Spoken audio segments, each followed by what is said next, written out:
John Gong joins me to assess President Xi's speech. He is a professor of economics at the University of International Business and Economics, and he happens to be in Herzliya, Israel. Thanks very much for your time today, John. Now, what would you say are the key takeaways in his remarks?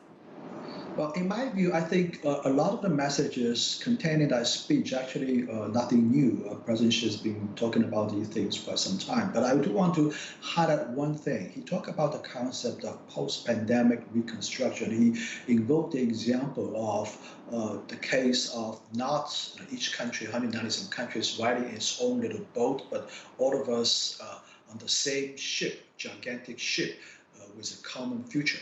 And I think he said that there should be more policy coordination, in terms of fiscal monetary policy coordination across more countries, in terms of working together to take into consideration some policy measures would have spillover effects on the emerging market. I think he's very clearly talking about Washington, especially against the backdrop of, in my view, Fed's pending decisions to raise interest rates, and that will have a profound impact on the dollar appreciation and the consequent consequences on the developing world, especially for countries that are heavily indebted.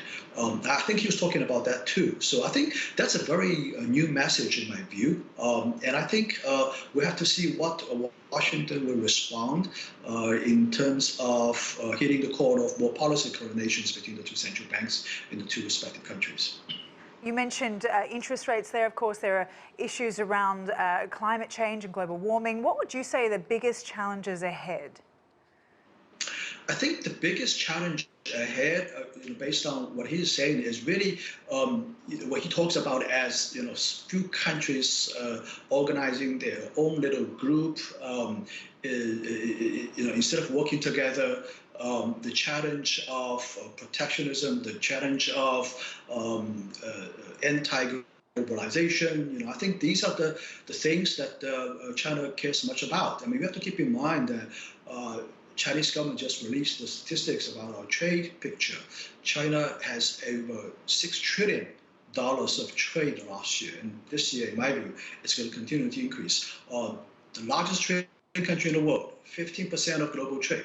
And put it any way you like, China is in no way of deviating from continued globalization. It benefits countries. So it would be a fervent and a staunch defender of globalization. I think what President Xi spoke today echoes that view.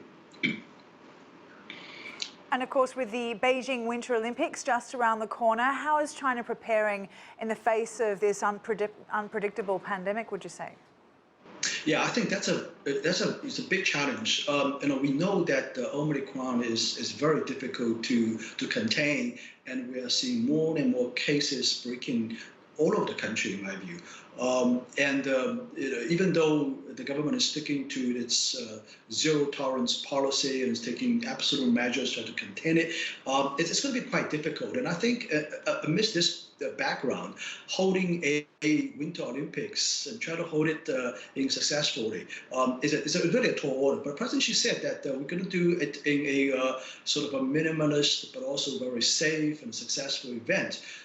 Let's give the government the benefit of the doubt. I mean, they're doing everything they can. They're putting a lot of resources, a lot of people into this. And I still have every confidence to believe that this Winter Olympics will be successful.